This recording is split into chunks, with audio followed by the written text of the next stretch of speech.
Welcome back to എജുവാല 2.0. നമുക്ക് ഇനി +2 accountancy exam ആണ്. നമ്മുടെ +1 +2 ബിസിനസ് സ്റ്റഡീസ് എക്സാം അങ്ങനെ കഴിഞ്ഞിരിക്കുകയാണ് അല്ലേ. അപ്പോൾ എന്തായാലും നമുക്കിനി അടുത്തൊരു കടമ എന്ന് പറയുന്നത് അക്കൗണ്ടൻസി എക്സാം ആണ്. അക്കൗണ്ടൻസി എക്സാമിന് നമുക്ക് അധികം ദിവസമൊന്നുമില്ല, ഒരൊറ്റ ദിവസം മാത്രമേ നമുക്കുള്ളൂ അല്ലേ. അപ്പോൾ ആ ഒരു ദിവസത്തെ ഒരു സ്റ്റഡി പ്ലാൻ ആണ് മിസ് ഇവിടെ പറയുന്നത്. അതായത് നമുക്കിത് 14-ാം തീയതി എക്സാം കഴിഞ്ഞ് നിങ്ങൾ ഉച്ചയ്ക്ക് വീട്ടിലെത്തി കഴിഞ്ഞാൽ 16-ാം തീയതിയുള്ള അക്കൗണ്ടൻസി എക്സാമിന് എങ്ങനെ നമുക്ക് പഠിക്കാം. ഇൻ 24 hours നമുക്ക് ധാരാളമാണ്. ഈ 24 hours ഈ ഓർഡറിൽ നിങ്ങൾ പഠിക്കുക. AFSകാർക്കും CAക്കാർക്കും എല്ലാം നമുക്കിത് ഒരേപോലെ ഹെൽപ്ഫുൾ ആവുന്ന വീഡിയോ ആണ്. രണ്ടുപേരും മിസ്സിൽ പറയുന്നുണ്ട് കേട്ടോ. ദെൻ നമ്മൾ ആലോചിക്കുക, 16-ാം തീയതിയാണ് നമുക്ക് നെക്സ്റ്റ് ഇൻ അക്കൗണ്ടൻസി എക്സാം ഉള്ളത്. അപ്പോൾ 14-ാം തീയതി അതായത് ബിസിനസ് സ്റ്റഡീസ് എക്സാം കഴിഞ്ഞ് നിങ്ങൾ ഉച്ചയ്ക്കൊക്കെ എത്തി ഈവനിങ് 5 to 7 ആണ് നിങ്ങളെ സ്റ്റഡി ടൈം ഇന്നത്തെ. കാരണം എന്താണെന്ന് വെച്ചാൽ 5 മണി വരെ നിങ്ങൾക്ക് വേണമെങ്കിൽ ഒന്ന് ഫ്രഷ് ആവാം, വന്നൊന്ന് കുറച്ച് നേരമൊക്കെ ഒന്ന് കിടന്ന് ഉറങ്ങാം. എക്സാം കഴിഞ്ഞ് വന്ന് അപ്പം തന്നെ ഇരുന്ന് പഠിക്കണമെന്നൊന്നുമില്ല, ഒരു ദിവസമല്ലേ ഉള്ളൂ. ഒന്നും പഠിക്കാത്തവരോടായാലും ഇതാണ്, ഈ ടൈം പ്ലാനിലൂടെ പോയാൽ കുഴപ്പമില്ല. അപ്പം 5 മണിക്കും 7 മണിക്കും നമുക്ക് 2 hours ആണ് നമുക്കിവിടെ ഉള്ളത്. ഈ 2 hours നിങ്ങൾ പഠിക്കേണ്ട 2 പാഠങ്ങൾ ബേസിക് കൺസെപ്റ്റ്, അതായത് ഫസ്റ്റ് ചാപ്റ്ററും ഡിസൊല്യൂഷൻ ഓഫ് എ പാർട്ട്ണർഷിപ്പ് അതായത് 4th ചാപ്റ്ററുമാണ്. അപ്പോൾ ഇതുമാണ് നിങ്ങൾ ഫസ്റ്റ് പഠിക്കേണ്ട 2 പാഠങ്ങൾ. ഇതിൽ നിങ്ങൾ ഇമ്പോർട്ടൻ്റ് ആയിട്ട് പഠിക്കേണ്ടത് എന്താ, പിയാനൽ അപ്രോപ്രിയേഷൻ്റെ ഒരു പ്രോബ്ലം. ഇതൊക്കെ പ്രോബ്ലംസ് ആണ് പറയുന്നത് കേട്ടോ. നിങ്ങൾ പ്രോബ്ലംസ് ചെയ്ത് നോക്കാനായിട്ട് ശ്രദ്ധിക്കേണ്ടത് പിയാനൽ അപ്രോപ്രിയേഷൻ അക്കൗണ്ട് വരയ്ക്കാൻ കിട്ടണം, എഴുതാൻ കിട്ടണം, ബാലൻസ് ചെയ്യാനൊക്കെ അറിയണം. Capital account, realisation account, interest on drawings, main ആയിട്ടുള്ള കാര്യങ്ങളാണ് കേട്ടോ പറഞ്ഞ 2 പാഠത്തിൽ നിന്ന്. അതേപോലെ തന്നെ നിങ്ങൾ ഈ പാഠത്തിൽ നിന്ന് ഒരിക്കലും പഠിച്ചിട്ടില്ല എങ്കിൽ വേഗം ഇരുന്ന് പഠിക്കേണ്ട തിയറീസ്.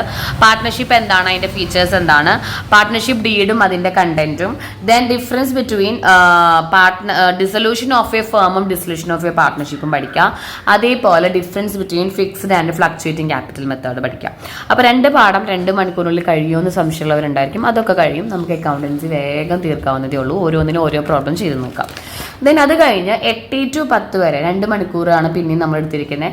അപ്പോൾ അതിൽ 5 to 7 കഴിഞ്ഞാൽ ഒരു അവർ അവിടെ ഫ്രീ ഉണ്ട്. ഇന്ന് ഞാൻ 10 o'clock കഴിഞ്ഞാൽ പിന്നീട് നിങ്ങൾക്കൊന്നും പഠിക്കാൻ തരണില്ല ഇന്നത്തെ ഒരു ദിവസം. പക്ഷേ ടൈം അഡ്ജസ്റ്റ് ചെയ്യും. ഇപ്പോൾ ചില സ്റ്റുഡൻസിനുണ്ടാവും 10 മണി വരെ പഠിച്ചാലും ചിലർ 12 മണിയോടെ ഇരിക്കുന്നവരുണ്ടാവും. അപ്പോൾ അവർ അതിനനുസരിച്ച് കയറ്റിയിടാം. അപ്പോൾ നൈറ്റ് നിങ്ങളിരുന്ന് പഠിക്കേണ്ടത് AFS കുട്ടികൾ AFSൻ്റെ 3 പാഠം, കമ്പ്യൂട്ടറൈസ്ഡ് അക്കൗണ്ടിങ് സ്റ്റുഡൻസ് കമ്പ്യൂട്ടറൈസ്ഡിലെ 4 പാഠമാണ്. ഏതൊക്കെ പാഠമാണെന്ന് വെച്ചാൽ ഇന്നിരുന്നിട്ട് AFS കുട്ടികൾ പഠിക്കേണ്ടത് 6, 3, 1 ആണ്. ഫസ്റ്റ് ചാപ്റ്ററിൽ നിന്ന് നിങ്ങൾ പഠിക്കേണ്ട പ്രോബ്ലം, ഇവർക്ക് പ്രോബ്ലം ഉള്ള കാരണമാണ് സെപ്പറേറ്റ് AFSൻ്റെ പ്രോബ്ലം തിയറി ആയിട്ട് ഇങ്ങനെ എഴുതുന്നത്. CA സ്റ്റുഡൻസ് ഈ 4 പാഠം എങ്ങനെ പഠിക്കാൻ പറ്റുന്നോ എങ്ങനെ വെള്ളം പഠിച്ചോ. ഇമ്പോർട്ടൻസ് മതിയെങ്കിൽ അങ്ങനെ, PDF മതിയെങ്കിൽ അങ്ങനെ. മിസ് ഒരു PDF എന്തായാലും ഡൗൺലോഡ് നിങ്ങൾക്ക് പബ്ലിഷ് ചെയ്യുന്നുണ്ട്. ആ PDF ആണെങ്കിലും അത് മതി.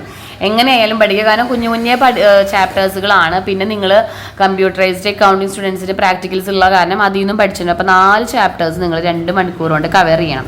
4 കുഞ്ഞേ ചാപ്റ്റേഴ്സ് തന്നെയാണ് കേട്ടോ. ദെൻ AFSകാർ പഠിക്കുമ്പോൾ ഷെയറിൻ്റെ ജേണൽ 8 മാർക്കിൻ്റെ ഒരു essay പ്രോബ്ലം പഠിക്കണം.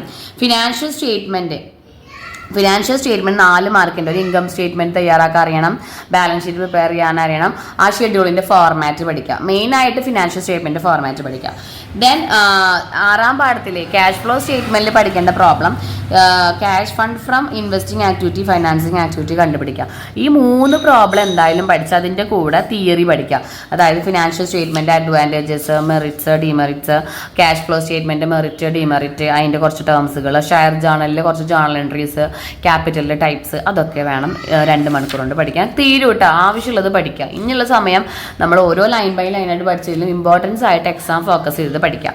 ദെൻ നമ്മൾ ഇന്നത്തെ ദിവസം അവിടെ കഴിഞ്ഞു. അപ്പോൾ ഇനി ചില സ്റ്റുഡൻസിന് 10 മണിക്ക് ശേഷം പഠിക്കണം ടെൻഷൻ ആവുന്നുണ്ടെങ്കിൽ നിങ്ങൾക്ക് യൂട്യൂബ് ക്ലാസ്സസ് കാണാം. വല്ല നിങ്ങൾ വൈകിട്ട് ഈവനിങ് സെക്ഷനിൽ പഠിച്ച പ്രോബ്ലംസിൻ്റെ വേറെ വീഡിയോസ് കാണാം. വേറെ വീഡിയോസ് എങ്ങനെ പല ക്വസ്റ്റ്യൻ പേപ്പർ അനാലിസിസ് എല്ലാം നിങ്ങൾക്ക് ചെയ്യാം ആ ഒരു ദിവസം. ഇന്നത്തെ ദിവസം അപ്പോൾ 2 പാഠം AFSകാരുടെയും കൂടി ഒരു 5-6 പാഠോളം 2 കൂട്ടരും പഠിക്കും. ഓക്കെ.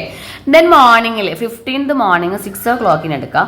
6 to 8 ഉള്ളിൽ 2 hours തന്നെയാണ് ഇവിടെ എത്തിയിരിക്കുന്നത് മിസ്. ആ 2 hours നിങ്ങൾ പഠിക്കേണ്ടത് admission of A partner of retirement ആണ്. ഇതിൽ നിങ്ങൾക്ക് വേണമെങ്കിൽ 1.5 hour ആർക്ക് വേണമെങ്കിൽ എടുക്കാം, അഡ്മിഷൻ പഠിക്കാൻ എടുക്കാം. റിട്ടയർമെന്റിൽ 1/2 hour മതി. കാരണം അവിടെ അധികം പഠിക്കാമല്ലോ. ഒരു പാർട്ട്നേഴ്സിന്റെ ലോൺ അക്കൗണ്ടും പാർട്ട്നേഴ്സിന്റെ ജേണൽ എൻട്രീസ് മാത്രം പഠിച്ചാൽ മതി ബൈ ഹാർട്ട് പോലെ. അഡ്മിഷന്റെ പ്രോബ്ലത്തിൽ നിങ്ങൾ 8 മാർക്കിന്റെ ഒരു essay പ്രോബ്ലം ചെയ്യാൻ കിട്ടണം. ഗുഡ് വില്ലിന്റെ കാൽക്കുലേഷൻ അറിയണം, റേഷ്യോസ് കാണാൻ അറിയണം. പാർട്ട്നേഴ്സിന്റെ ക്യാപിറ്റൽ അക്കൗണ്ടും ലോൺ അക്കൗണ്ടും നമുക്ക് 3-4 മാർക്കിനാണ് 2 വരിക. അത് റിട്ടയർമെന്റിൽ നിന്ന്. ഇത് പ്രോബ്ലംസ് ആണ്. ഇത് ഈ 5 പ്രോബ്ലം നിങ്ങൾക്ക് ചെയ്യാൻ കിട്ടണം ഈ 2 പാഠത്തിൽ. അതേപോലെ തിയറി ക്വസ്റ്റ്യൻസ് എന്ന് പറയുമ്പോൾ എന്താണെന്നറിയാം, റീകൺസ്റ്റിറ്റ്യൂഷൻ മോഡ്സുകൾ അഡ്മിഷൻ്റെ പാഠത്തിൽ ഏതൊക്കെ മോഡിലാണ് നമ്മൾ റീകൺസ്റ്റിറ്റ്യൂട്ട് നടത്തുക, പിന്നെ ഗുഡ് വില്ലും ഫാക്ടേഴ്സും, പിന്നെ amount due to retired partner, അതായത് ഒരു പാർട്ട്ണർ റിട്ടയർ ചെയ്യുമ്പോൾ ഏതൊക്കെ കാശ് നമ്മൾ അയാൾക്ക് കൊടുക്കണം, അയാൾ സാലറി, ഇൻട്രസ്റ്റ് ഓൺ ക്യാപിറ്റൽ അതൊക്കെ തന്നെയാണ്. പിന്നെ ജേർണൽസ് റിഗാർഡ്സ് ടു ഗുഡ് വില്, അതേപോലെ റിട്ടയർമെൻറ്റ് സമയത്തുള്ള ഗുഡ് വില്, റിസർവുകൾ, അതിൻ്റെ ഒരു ജേർണലിൻ്റെ ഒരു തിയറി ക്വസ്റ്റ്യൻസ് അവിടെ പഠിക്കാം. അപ്പോൾ മോർണിംഗ് സെക്ഷൻ കഴിഞ്ഞു കേട്ടോ.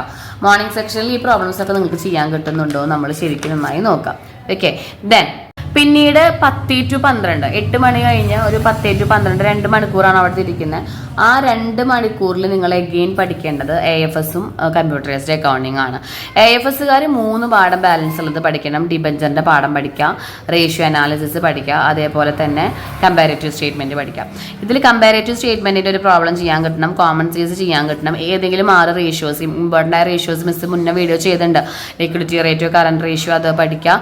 ഡിബഞ്ചറിൻ്റെ പാഠത്തിൽ ഡിബഞ്ചർ റിഡീം ചെയ്യണതിൻ്റെ ജേർണൽ എൻട്രീസ് പഠിക്കുക, ഏറ്റവും മെയിനായിട്ട്. CA-കാർ 1-ാം പാഠം 2-ാം പാഠം നല്ലപോലെ പഠിക്കാം. ഓക്കെ, ഇത്രയാണ് നിങ്ങളുടെ ഏകദേശ രൂപം.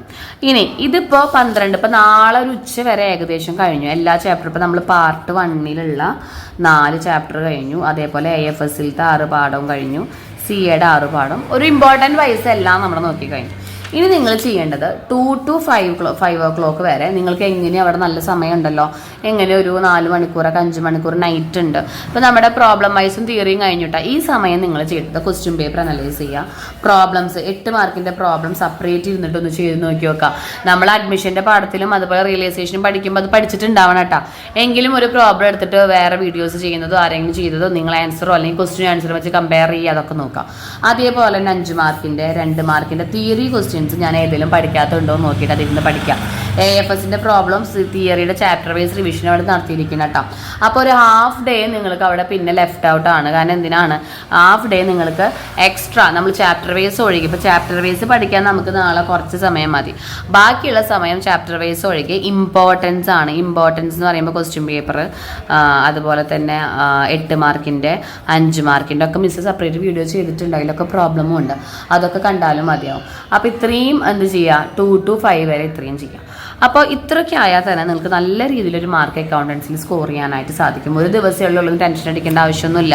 AFS കുട്ടികൾക്കായാലും കമ്പ്യൂട്ടറൈസ്ഡ് അക്കൗണ്ടിങ് സ്റ്റുഡൻസിനായാലും എല്ലാം പഠിക്കേണ്ടതായിട്ടുള്ളതൊക്കെ നമ്മൾ ലെവലിൽ മുന്നേ ചെയ്തിട്ടുണ്ട്. നമ്മൾ ഒരുപാട് വീഡിയോസ് ചെയ്തിട്ടുണ്ട്, കാണാത്തവരുണ്ട് എങ്കിൽ ഡിസ്ക്രിപ്ഷൻ ബോക്സിൽ ലിങ്ക് കൊടുക്കാം. ഓക്കെ, അപ്പോൾ ഇത്രയാണ് നിങ്ങൾ എന്തായാലും ഒരു ദിവസം പഠിക്കേണ്ടത്. അപ്പോൾ ഒരു ദിവസം കൊണ്ട് നമുക്ക് അക്കൗണ്ടൻസി കംപ്ലീറ്റ് ചെയ്യാൻ പറ്റുമല്ലോ. ബിസിനസ് സ്റ്റഡീസ് എക്സാം കഴിഞ്ഞ് നേരെ വന്ന് നിങ്ങൾ അക്കൗണ്ടൻസി പഠിക്കാം. പിന്നെ കഴിഞ്ഞ പോയ ബിസിനസ് എക്സാമിനെ കുറിച്ച് ആലോചിച്ചിരിക്കാനും ടെൻഷൻ അടിക്കാനും ചിലപ്പോൾ പലർക്കും പലതും വരാം. ചിലർക്ക് നല്ല എളുപ്പമാവാം, ചിലർക്ക് ഒരു ആവറേജ് ആവാം. അതൊന്നും ടെൻഷൻ അടിച്ചിട്ട് കാര്യമില്ല. ഇനിയുള്ള എക്സാം നോക്കാനായിട്ട് ശ്രദ്ധിക്കുക. Okay dear student, video helpful ആയെന്ന് വിചാരിക്കുന്നു. വീഡിയോ ഹെൽപ്ഫുൾ ആയെങ്കിൽ ഫ്രണ്ട്സിനൊക്കെ അയച്ചു കൊടുക്കാനും ഷെയർ ചെയ്യാനും മറക്കരുത്. Okay, thank you.